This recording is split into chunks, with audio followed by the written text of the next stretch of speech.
प्रकृति में जो अशांति होती है वो बाह्य कारणों से होती है।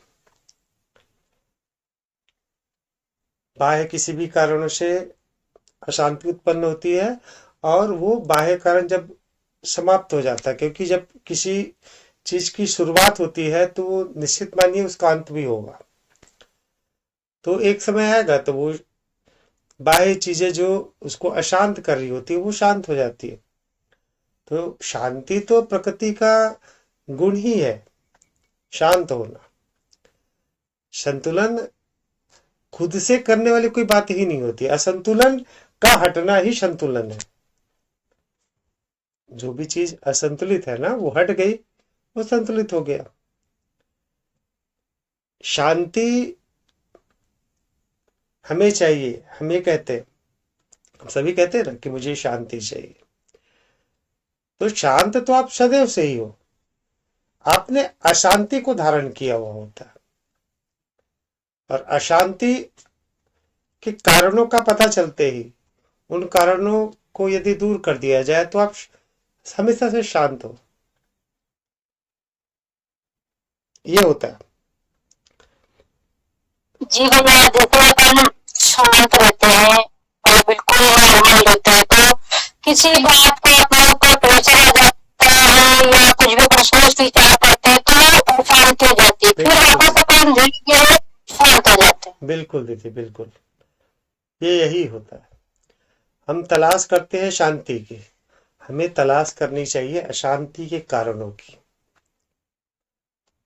अशांति के कारणों को तलाश कर लिए, उस कारणों को आप हटा दीजिए, शांत हो गए। लोग तरह तरह के उपक्रम करते हैं। किसी को लगता है कि पैसे से शांति मिलेगी, सुख मिलेगा, आनंद मिलेगा। किसी को शारीरिक सुख से आनंद खोजता है, तो कोई रिश्ते नातों में आनंद खोजता है, कोई पद शक्ति पावर पे आनंद खोजता है, और वो लगातार अशांत होते जाता है। और जब किसी भी चीज की इच्छा ही समाप्त हो जाती है, किसी भी चीजों की, अब शांत हो। वैसे ही प्रकृति के साथ भी होता है। जब कोई भी बाह्य तत्व जो उसको असंतुलित कर रहा है और वो हट गया, तो प्रकृति तो सदैव सा शांत है, कुछ भी नहीं।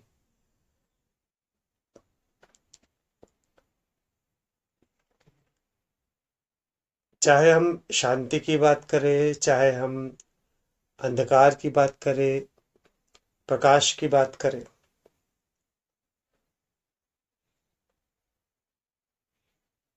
तो ये सारा गुण प्रकृति का है।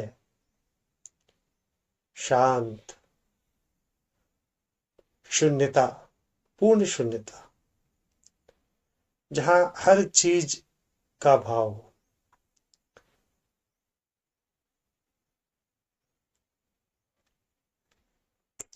बहुत बढ़िया दीदी।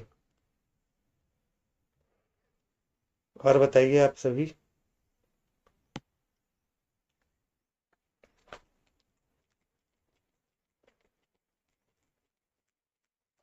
हाँ जी। जब ध्यान लगता है तो उसको सेकंड्स नहीं लगते ध्यान लगने में। आज मुझे ऐसे ही हुआ, मैं सवेरे 8 सवा 8 बजे बैठी थी, तो मेरे हस्बैंड भी थोड़ा सा ब्राह्मण मेरे क्षेत्र में है, तो वो मुझे बता रहे थे कि देखो इसमें कैसे ये ध्यान कैसे करना चाहिए वो बता रहे हैं। तो उनका पहला वाक्य भी कुछ ऐसी था कि मतलब खुद को पहले बैठो, आसपास की चीजों से अपने मन में जो आज की बातें सब मेरे से अपने की, तो मन खाली करो। तो मन खाली करो, ऐसा कुछ तो मैंने एक वाक्य बोला, और उसके बाद अचानक मेरा ध्यान लगा, और ध्यान लगने के बाद में धीरे धीरे धीरे धीरे एकदम अंदर, और तो उसके बाद मैंने जो है अपने शरीर की जैसे कोशिकाओं को महसूस किया भी है। उसके बाद में धीरे धीरे ऐसा है कि मुझे मेरे हार्ट बीट भी सुनाई देना बंद हो गया, और और मुझे इतनी शांतता लगी कि बता नहीं सकती। और मैं मतलब वो स्थिति बता नहीं पा रही भैया। और मेरा ध्यान सब तरफ है, मेरे हस्बैंड लगातार मेरे से बात कर रहे हैं, मैं सुन रही हूँ, मेरे बच्चे आपस में बात कर वो भी सुन रही हूँ, मोबाइल चल रहा है वो भी सुन रही हूँ, लेकिन मेरा ध्यान भैया इतना अच्छा लगा आज। मैं हर चीज को महसूस की भैया आज। और जब मैंने आँख खोली तो मेरी आंखों में इतनी ठंडक थी और मन इतना शांत, एकदम चित्त एकदम शांत। और करीब करीब मैंने खुद को 1 घंटा उसमें कांस्टेंट रखने की कोशिश करी भैया। और मैंने कोशिश क्या करी, मैं रही भी है शांत बिल्कुल। और उस बीच बिल्कुल किससे बात करने की इच्छा नहीं है, कौन क्या मुझसे कह रहा है मैं उसकी बात सुन रही हूँ, लेकिन मैं कहाँ देख रही हूँ क्या देख रही हूँ मुझे नहीं पता। मैं उसी अवस्था में बैठी हुई चुपचाप बिल्कुल, एक कोई जवाब नहीं, कुछ नहीं कुछ नहीं। लेकिन आज का अनुभव मेरा सबसे अलग अनुभव था भैया। बहुत ही बढ़िया दीदी, बिल्कुल ऐसे ही बहुत अच्छा अनुभव था दर्शा भैया। रहे हैं। अनुभव ऐसा ही होगा। आप पूर्ण रूप से जागृत हो जाओगे, साक्षी हो जाओगे हर घटनाओं के प्रति। ध्यान का तात्पर्य जो आपने समझा बिल्कुल ऐसा ही होता है। ना कोई स्वप्न, ना कोई विचार, केवल पूर्णतः वर्तमान की स्थिति। जो घट रहा है वो केवल घटित हो रहा है और हम उसको अनुभव कर रहे हैं। अनुभव किसके द्वारा? 5 इंद्रियों के द्वारा।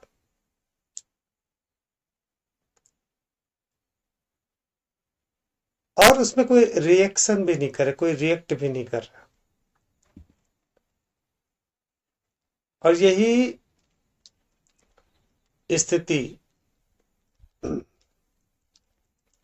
हमें स्वयं से जोड़ती है।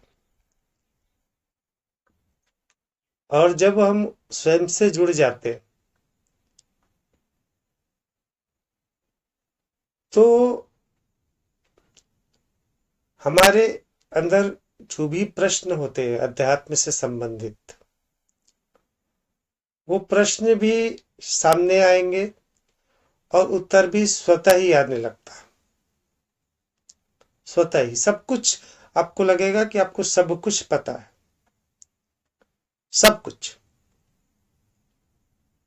और यही अध्यात्म, यही ज्ञान है। अभी जब आपने उसको अनुभव किया तो उस दरमियान आपकी जितनी भी मान्यताएं हैं, धारणाएं हैं, उससे कहीं भी मैच नहीं किया। ना आपने कोई स्वर्ग देखा होगा, न नरक, ना लोक, ना कोई देवी देवता, कुछ भी नहीं। आप केवल और केवल वर्तमान पे थे, पूर्णतः वर्तमान पे। यही बात तो मैं कहता हूं कि आप सभी साक्षी होते जाए हर घटनाओं के प्रति, जो भी घट रहा हो उस समय।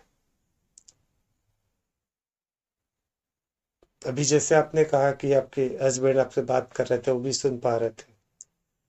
आसपास अपने शरीर के अंदर जो घटनाएं हो रही थी वो भी आप अनुभव कर पा रहे थे, किंतु कोई रिएक्शन नहीं था, कोई आपके अंदर भाव नहीं थे, कोई विचार नहीं थे। आप केवल उन घटनाओं को देख रहे थे, महसूस कर रहे थे। ये स्थिति अभी ध्यान के समय आ रही है, धीरे धीरे ये स्थिति हमेशा रह जाएगी, जिसे हम पूर्ण आत्मज्ञानी की अवस्था कहते हैं। फिर आप कोई भी कार्य करेंगे, वो कार्य अकर्म में होगा, बिना किसी इच्छा के। जो कार्य करना होगा उस समय वो कार्य आप करेंगे। उसमें न कोई पाप होगा, न कोई पुण्य होगा, न अच्छा होगा न बुरा होगा, क्योंकि उस समय आपको जो कार्य करना है वो आप कर रहे हैं। भूख लगेगी, खाना खा रहे हो, कहीं जाना है, अब जा रहे हो, कहीं आना है, कहीं आ रहे हो, बिना किसी इच्छा के। जैसे आप पुनः आप में ज्ञानी हो गया, आपको शादी में जाना है, आप शादी में जा रहे हो, बस उन्होंने शादी में बुलाया है, आपको जाना है, आप जा रहे हो। लेकिन अभी हम कैसे करते हैं? अभी हम शादियों में जाते हैं तो हम विचार करते हैं कि बहुत अच्छा पहन के जाना है, बहुत अच्छा श्रृंगार करके जाना है, ताकि दूसरे आपकी प्रशंसा करें। तो आपके अंदर इच्छा क्या हो गई? आपको अच्छा दिखना है लोगों के सामने। फिर आप ये कहेंगे कि उससे हमको दूर रहना है, वो हमें कड़वे वचन कहेगा, या उसके पास हमको जाना है, वो हमारी तारीफ करेगा, वो हमारे लिए अच्छा है, वो हमारे लिए बुरा है। फिर हमारा वहां पे सत्कार होगा, फिर हमारे पास हमको खाने को अच्छा अच्छा मिलेगा। ये सारी बातें हम पहले से सोच लेते हैं, अर्थात हमने फल पर नियंत्रण पाने का प्रयास किया। भविष्य में क्या होगा पता नहीं है, उस भविष्य पे नियंत्रण पाने का प्रयास कर रहे हैं हम सभी। अब होगा क्या? हम जो सोचे हैं वैसा ही अगर हो या उससे अच्छा हो तो हमें खुशी मिलेगी, और हमारे सोच के अनुरूप यदि ना हुआ तो क्या होगा? हमें दुख होगा, हमें क्रोध आएगा। यही होता है। और यदि हम अकर्म में है, ठीक है, शादी में बुलाया है, शादी में ठीक है, अच्छे कपड़े पहन लिए, श्रृंगार कर लिए, बिना किसी इच्छा के आप गए शादी पे। अब वहां पे शादी में जो भी घटना हो रही होगी वो आपके लिए ना अच्छा होगा ना बुरा होगा। कुछ लोग जो आपसे चिढ़ते होंगे, आपको कुछ कहेंगे, आपकी पीठ पीछे कुछ कहेंगे, आपने इस पर कोई रिएक्ट ही नहीं किया। कुछ लोग आपकी प्रशंसा करें, उसमें आपने कोई रिएक्ट नहीं किया। जो खाने को मिल रहा है आप खा रहे हो, आपने कोई रिएक्ट नहीं किया। तो आप वहां पे ना आपके अंदर खुशी होगा ना आपके अंदर दुख होगा। और ये स्थिति होती है आत्मज्ञानी की। जो स्थिति आपने ध्यान पे पाई, यह स्थिति 24 घंटे रहने वाली है, जैसे जैसे आपकी प्रैक्टिस, आपका अभ्यास बढ़ते जाएगा। अध्यात्म कोई पौराणिक या कोई बंधन नहीं है।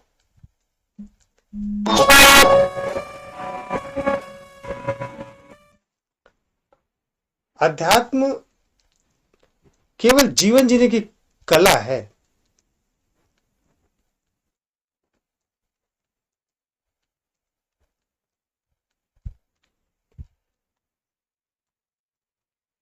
यह शरीर मिला है और आप उसे उस ढंग से जी रहे हो। मैंने कल ही बताया, यह शरीर अलग अलग कोशिकाओं का एक संग्रहण है, जिसे हम एक शरीर कहते हैं। इसमें हर एक कोशिकाएं जीवित है, लाखों करोड़ों कोशिकाएं, और वो कोशिकाएं आपस में जुड़कर एक एक अंग बना रही है, और हर अंग स्वतंत्र रूप से कार्य वो कर रहा है, और हर एक कोशिकाएं जुड़ी हुई है इन्हीं 3 कारणों से।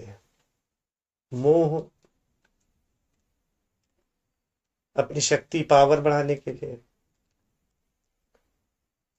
या सद्गुण के कारण दूसरों की भलाई के लिए। इन 3 कारणों से ही ये कोशिकाएं आपस में जुड़ी हुई है, और कोशिकाएं से अंग बना, ये अंग आपस में जुड़े हुए हैं।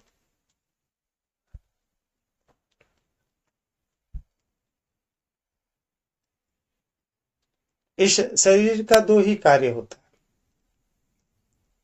पहला, अपना विकास करना, अपने जैसा और तैयार करना, और दूसरा स्वयं की रक्षा करना।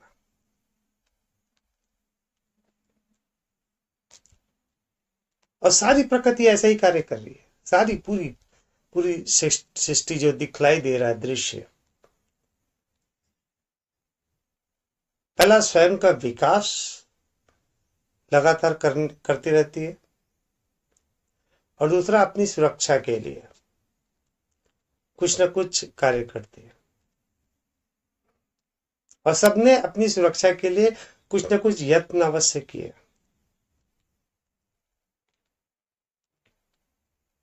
आप फूलों को देखिए, कितने सुंदर गुलाब के फूल होते हैं, लेकिन उसमें कांटे होते हैं। कांटे क्यों है? क्योंकि उसे पता है कि वो अपनी सुरक्षा करने के लिए भाग तो नहीं सकते, और जानवर उसको खा सकते हैं, तो उन्होंने सुरक्षा के लिए कांटे तैयार कर लिए। कुछ पेड़ अपनी ऊंचाई बढ़ा लिए ताकि ऊंचाई की वजह से, अपनी मजबूती की वजह से वो अपनी सुरक्षा कर सके। हिरन दौड़ने में सक्षम है, तो शेर के पास सुरक्षा के लिए शक्ति है, पावर है। मनुष्य ने अपना मस्तिष्क मजबूत कर लिया, उससे अपनी सुरक्षा करते। सांप के पास जहर है।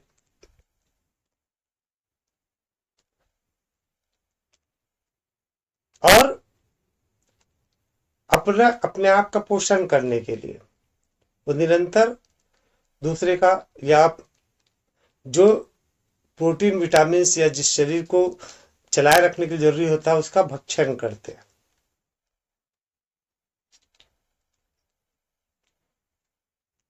गाय, हिरण घास खा रहे, तो वो घास खाकर अपने शरीर का पोषण कर रहे हैं। तो शेर, वो घास उसके शरीर के लिए कार्य नहीं करता, तो वो उनको खाते हैं जिसको खाकर वो अपने शरीर का पोषण कर सके। वैसे ही पेड़ पौधे डायरेक्ट प्रकाश के द्वारा अपना भोजन प्राप्त कर रहे हैं, भूमि से जल प्राप्त कर रहे हैं, भूमि से गर्मी प्राप्त कर रहे हैं। उनको पांच तत्व, क्योंकि वो पांच तत्व लगातार समाप्त हो रहे हैं, उन पांच तत्व को वो अलग अलग तरीके से हासिल कर रहे हैं। और दूसरा, प्रजनन क्रिया करते हैं। पेड़ पौधे फल तैयार करते ताकि वो फल के बीज बने, और बीज से फिर वो उनका विस्तार हो सके। तो वैसे ही जानवर भी किसी अपने से विपरीत लिंग के प्रति जुड़कर उनसे अपना विस्तार करते हैं। यही कार्य पूरी प्रकृति कर रही है, क्योंकि उसे पता है कि एक समय उसका नष्ट हो जाना तय है, तो उससे पहले ही वो अपने जैसे किसी और को तैयार कर सके। उसने जो कुछ भी सीखा है इस शरीर को तैयार करने के लिए, वो उसकी कॉपी किसी अन्य को फॉरवर्ड कर दे रहा है, कोशिकाओं के माध्यम से, शुक्राणु के माध्यम से, अपने डीएनए के माध्यम से। और वो डीएनए भी हल्का परिवर्तित होकर उसी समान एक नया तैयार कर देता है, वहां से कुछ और डेवलप करता है। यही चल रहा है पूरी प्रकृति। आसान है इसे समझना, और सबका मूल क्या है? अगर हम कोशिकाओं का भी को भी अगर हम इसका विश्लेषण करें, तो वो अंत में आपको एनर्जी, चेतना ही मिलेगी और कुछ ना मिलेगा। कोशिकाएं तो सबसे हम देख पाते हैं सूक्ष्मदर्शी, उसके और पहले का हम देख ही नहीं पाते। अगर उसको भी देखे तो केवल और केवल एनर्जी, ऊर्जा, उसके अलावा कुछ ना मिलेगा। ऊर्जा ही का रूप परिवर्तन कोशिकाओं के रूप में हो रहा है।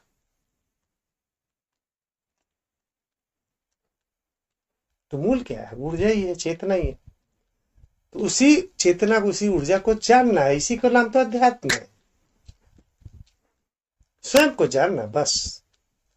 तो जो भ्रांति में जी रहे हैं वो भ्रांति समाप्त हो जाती है।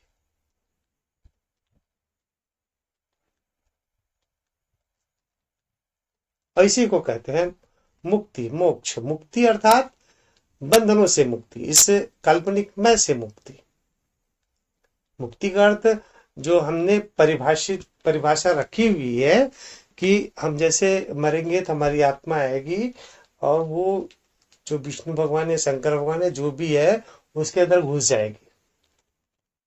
इस टाइप का हमारे अंदर कंसेप्ट बना हुआ है, ऐसे हमको सिखाया गया कि कृष्ण में विलीन हो गए, कृष्ण का रूप होगा, कृष्ण एक बहुत बड़ा विशाल, उसके अंदर हम, उसके शरीर के अंदर हम प्रवेश कर लेंगे। मुक्ति का अर्थ है जो भ्रम है उससे मुक्ति, और स्वयं को जानना बस कि वास्तव में आप कौन हो, क्या हो।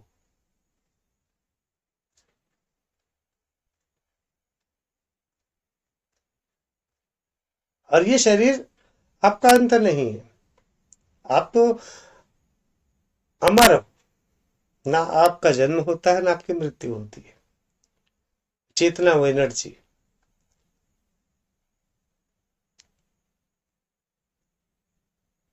अभी शरीर जो एनर्जी से कॉम्बिनेशन से बना हुआ है, एक दिन वो जो बॉन्डिंग है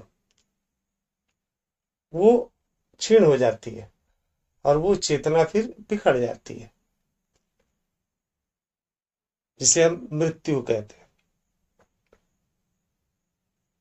क्योंकि हमने यह भ्रम पाला हुआ है ना कि मैं ये हूं। हमने अपने स्वयं को जाना ही नहीं है कि मैं वो चेतना हूं, ऊर्जा हूं, एनर्जी हूं, वो आत्मा।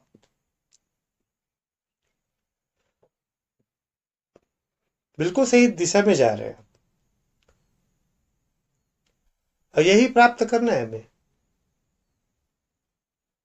चाहे आप उसको ध्यान के द्वारा प्राप्त करें, भक्ति के द्वारा प्राप्त करें, तप के द्वारा प्राप्त करें, नाम जाप के द्वारा प्राप्त करें, किसी भी तरीके से प्राप्त करें, प्राप्त तो यही करना है। काल्पनिक मैं से मुक्ति पाना है बस, और स्वयं को जानना है कि वास्तव में आप कौन हो। आपके अपने मूल को जाना है। जब मूल को जान गए तो सारे आपके संताप, सारे भाव, सारे दुख, तकलीफ स्वतः समाप्त हो जाएंगे। सब कुछ समाप्त हो जाएगा। क्या लेकर आए हो, क्या लेकर जाओगे, ये ऐसा है वो ऐसा, इससे क्या है, भले ही हम मुख पे कह लेंगे लेकिन अंदर तो दुख होगा ही होगा।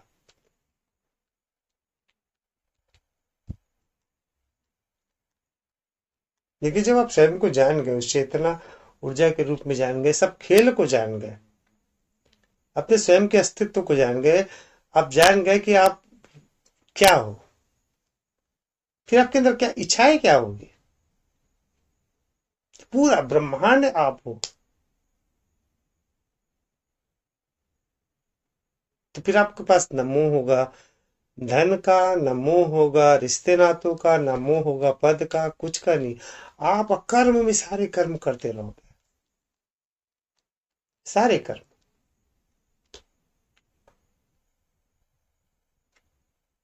ये शरीर रहे न रहे कोई फर्क न पड़ेगा।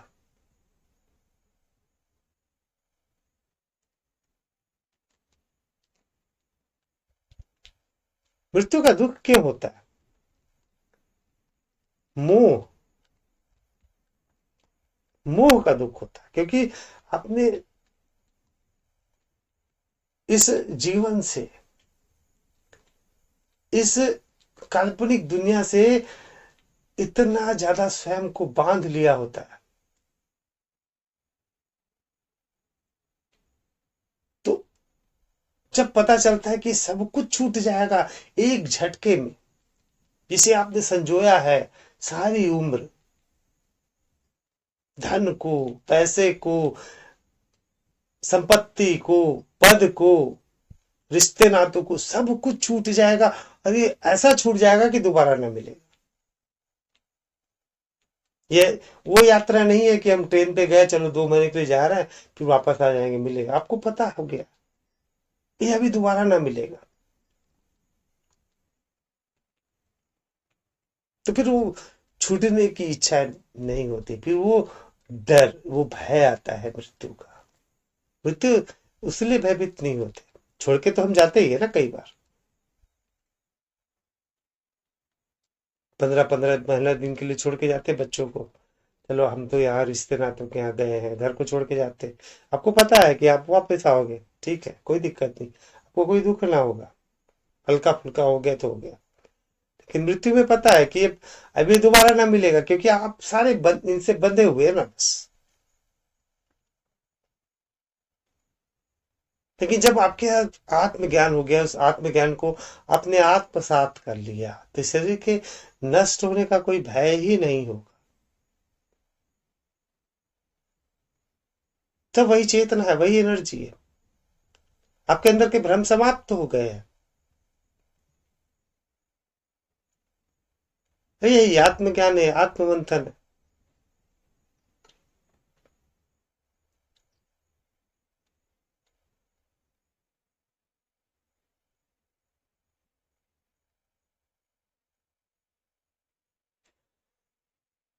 अगर हम ऐसा करें तो देखो, जीवन में कुछ ना कुछ तो घटनाएं होगी होगी, कुछ ना कुछ घटित होते रहेगा। हर पल युग बदल रहा है, हर पल समय बदल रहा है।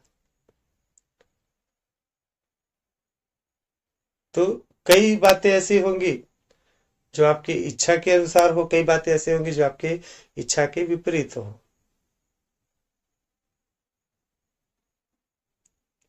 तो जहां विपरीत हुआ वहां से दुख शुरू होगा।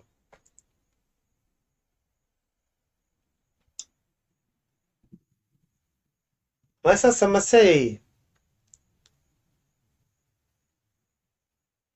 कि हमने स्वयं के शरीर जान लिया है, और घटनाओं के प्रति हम विचलित हो जाते हैं, हर घटनाओं के प्रति। अच्छा हो गया तो घमंड, गर्व, अहंकार, और बुरा बुरा हुआ तो क्रोध, दुख, भय, सदियों से चलती है। फिर पहुंच जाते हैं बाबाओं के पास, मंदिरों में, मस्जिदों में, कि मेरे ये दुख दूर करो।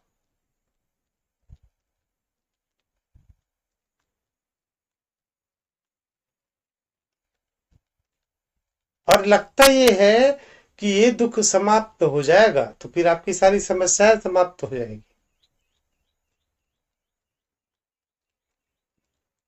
और किसी भी तरह से वो समस्याएं समाप्त हो गई, और आप लग गए उस भक्ति पे कि इसके कारण ये समस्या समाप्त हो गई है। कुछ समय पश्चात पता चलता है कि नई समस्या खड़ी हो गई। फिर उस समस्या को लेकर पहुंच जाते हैं उस बाबाओं मंदिरों में।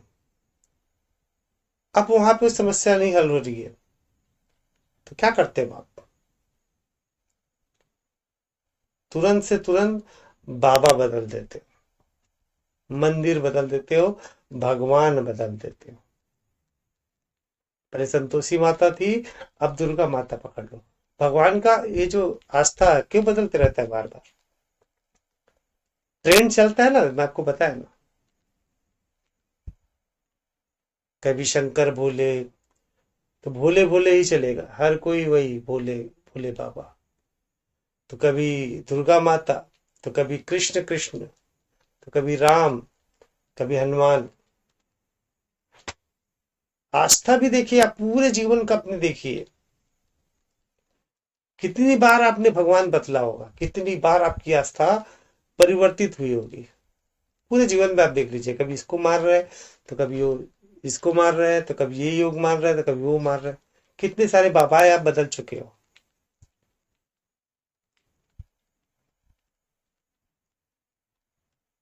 आपकी आस्था वहीं तक है जब तक आपकी वो समस्या दूर हो रही है। और जैसे दूसरी समस्या आ गई और वो दूर नहीं हुई, आप तुरंत से अपनी आस्था को का परिवर्तन कर देते हो।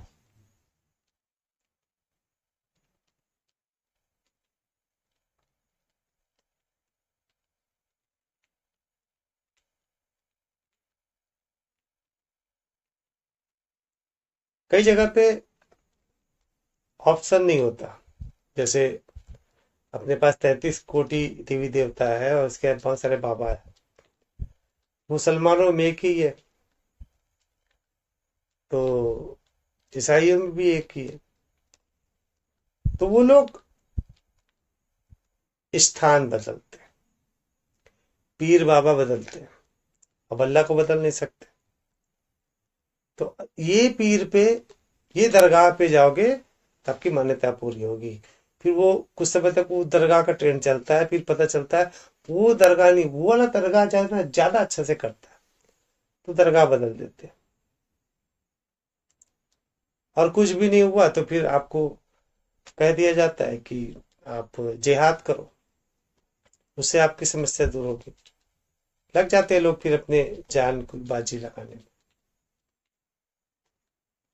वैसे ईसाइयों का भी है। हमने मूल को समझा ही नहीं है कि दुख का मूल कारण क्या है। हमने दुख को पकड़ लिया और आस्था बदलते बदलते गए। हिंदुओं का सब बहुत बढ़िया है कि बहुत सारे देवी देवता है, इतने हैं कि पूरा जीवन समाप्त, प्रतिदिन अगर एक देवी देवता मानेंगे तो पूरा जीवन समाप्त हो जाएगा, तब भी देवी देवता खत्म नहीं होंगे। बहुत सारे ये बाबत नए नए ऐसे ऐसे भगवान के नाम सुनेंगे।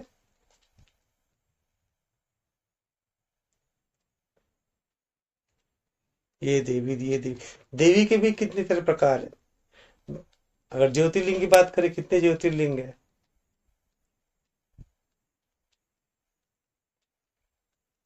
ऑप्शन बहुत है ना हिंदुओं पे। और दौड़ देखिए,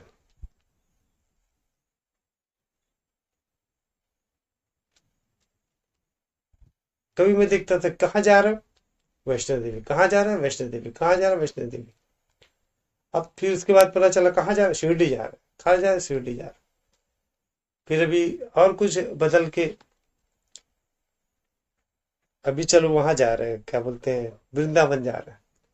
वृंदावन का ट्रेन, फिर तिरुपति का ट्रेन, कभी इसका ट्रेन, लग एक साथ लगते, अच्छा ये जा रहे हैं मैं भी जाऊँ, मैं ये जा रहे मैं भी जाऊँ।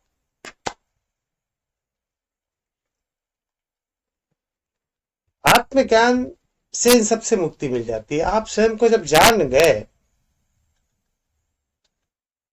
मैं शरीर नहीं हूं, जब शरीर नहीं होते, जो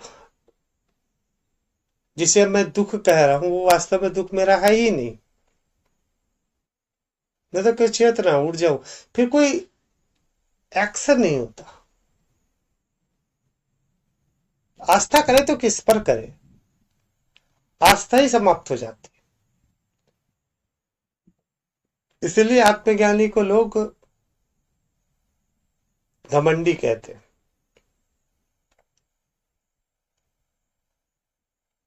अरे देखो, ये अपने आप को भगवान कह रहा है, और अब दो चार चमत्कार कर दिए, हाथ के सफाई कर दिए, तो फिर लोग आपको भगवान बना लेंगे।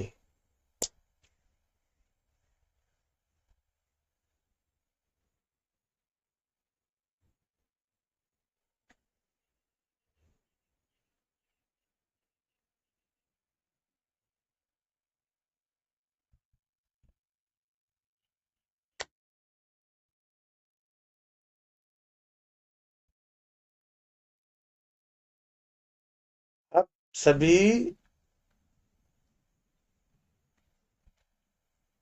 गलत राह पे बिल्कुल भी नहीं है, बिल्कुल सही राह पे है। बस कुछ पाने की आशा न रखें, कुछ मिलता कुछ नहीं है। न वरदान मिलेगा, न कोई आपके पास अलौकिक शक्तियां आएंगी, ना आपको स्वर्ग मिलेगा ना नरक मिलेगा, कुछ ना मिलेगा।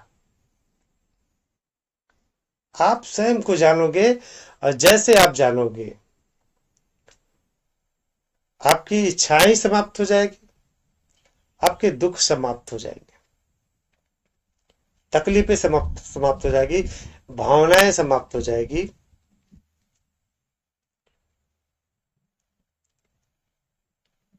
आपके जो काल्पनिक होने का भाव है वो भाव भी समाप्त हो जाएगा।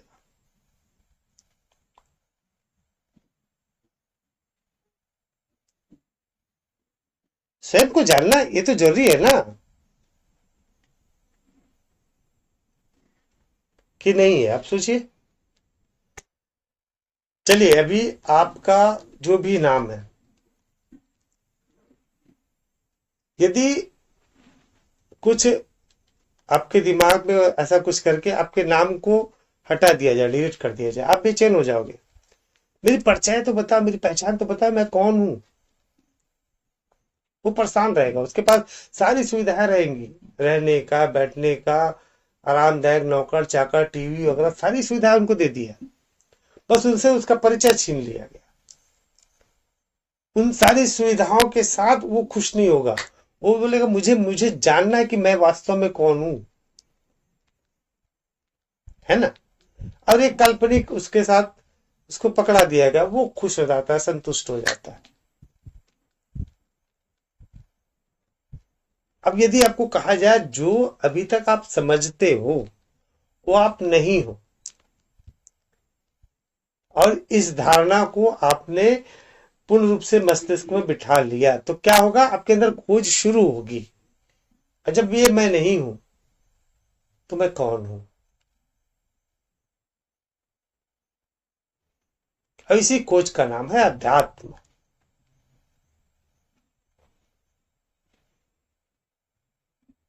तो आपको स्वयं का परिचय मिलेगा इससे, और कुछ नहीं मिलेगा, बाकी कुछ भी नहीं मिलने वाला है।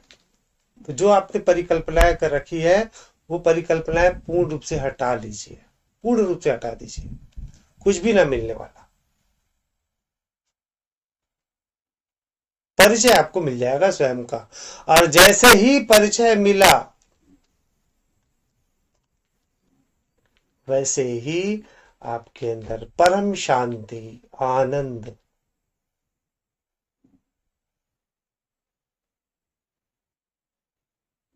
ये आपका पूर्णतः गुण हो जाएगा, स्वभाव हो जाएगा। इसी की तलाश करने के लिए आप कर रहे हो ना, इतनी मेहनत कर रहे हो, पैसा कमाने के लिए, रिश्ते नाते कमाने के लिए, पद के लिए, पावर के लिए, केवल उस सुख के लिए तो कर रहे हो ना। वो सुख आपको मिल जाएगा, आपको पता चल जाएगा कि शांति क्या है, और सारे दुख समाप्त हो गए, सारे दुख समाप्त हो गए।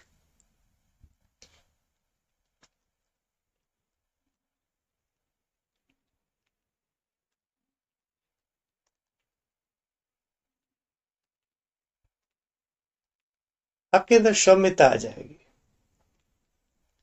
आपके अंदर धैर्यता आ जाएगी।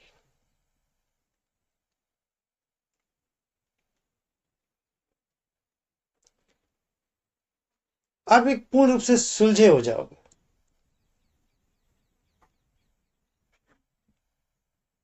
हर घटनाओं के प्रति, लोगों के प्रति किसी प्रकार का आपके अंदर कोई टेंशन, कोई परेशानी ही नहीं होगी।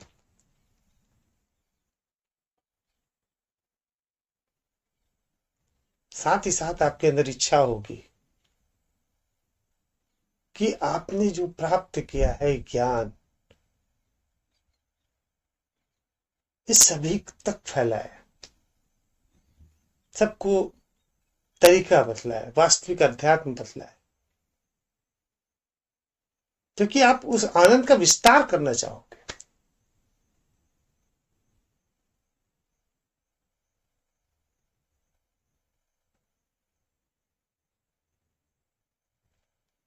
कई जगह पे चलता है प्रचार प्रसार का, कि आपका लेफ्ट क्लियर होगा, राइट राइट क्लियर होगा तो आपका आपका उत्थान होगा। ऐसा कुछ भी नहीं।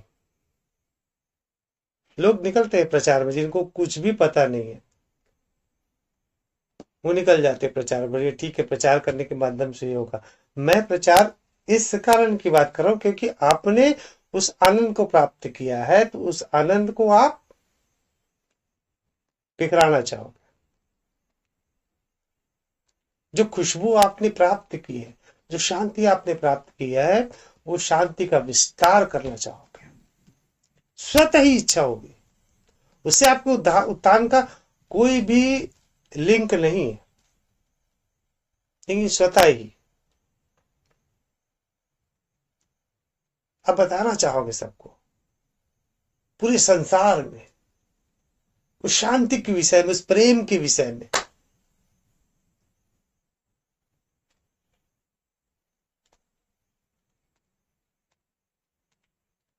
भक्ति मार्ग से कर रहे, पूर्ण भक्ति में आ गए, अब बताओगे हर जगह, मेरे तो गिरधर गोपाल दूसरो ना कोई। मीरा को क्या लगा था कि जगह जगह जाके वो भजन गा रही थी? अरे आराम से मंदिर में बैठ जाती, करते रहती चुपचाप एक कमरे में बैठ के। राजमहल था उनके पास पूरा, गली गली नंगे पैर दौड़ के ये भजन क्यों गा रही थी? क्योंकि उसके अंदर वो अपार प्रसन्नता, अपार आनंद था। तो वो पूरे युग, पूरे संसार को बताना चाहती थी, मेरे तो गिरधर गोपाल दूसरो ना कोई। तुलसीदास कर रहे हैं, चित्रकूट के घाट में भई संतन की पीरे।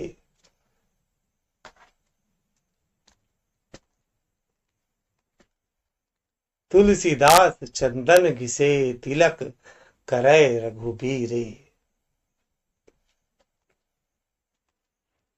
तो सूरदास जी अपना बतला रहे, क्यों? नाम के लिए, प्रसिद्धि के लिए? बिल्कुल भी नहीं।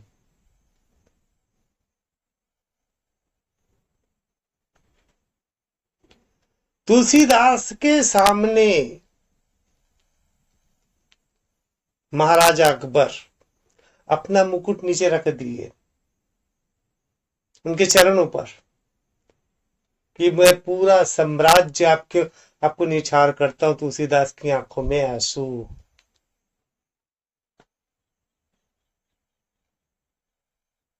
बोले जब तक मैं संसार को पकड़ता था तो मुझे कुछ भी हासिल न हुआ, और हे राम, जब से मैंने तुझे पकड़ा है सारा जगत मेरे चरणों पर आ गया है।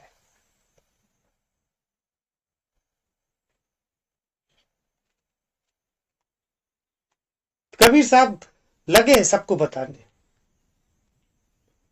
तो बुद्ध जगह जगह घूम रहे, महावीर जगह जगह घूम रहे, क्या उनको पड़ा था? क्योंकि वो आनंद से विभोर है, उस शांति से आनंदित है, उस पल को सबको देना चाह रहे।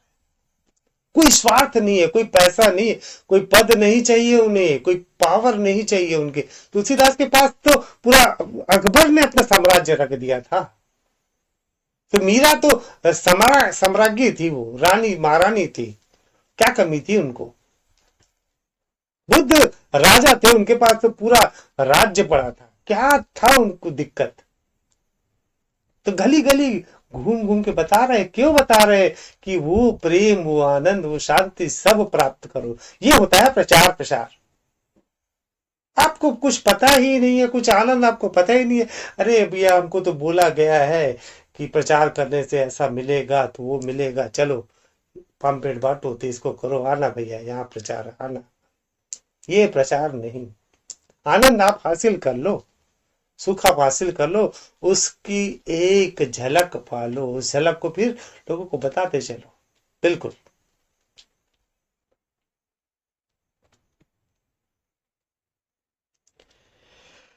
चलिए, आज के लिए इतना ही।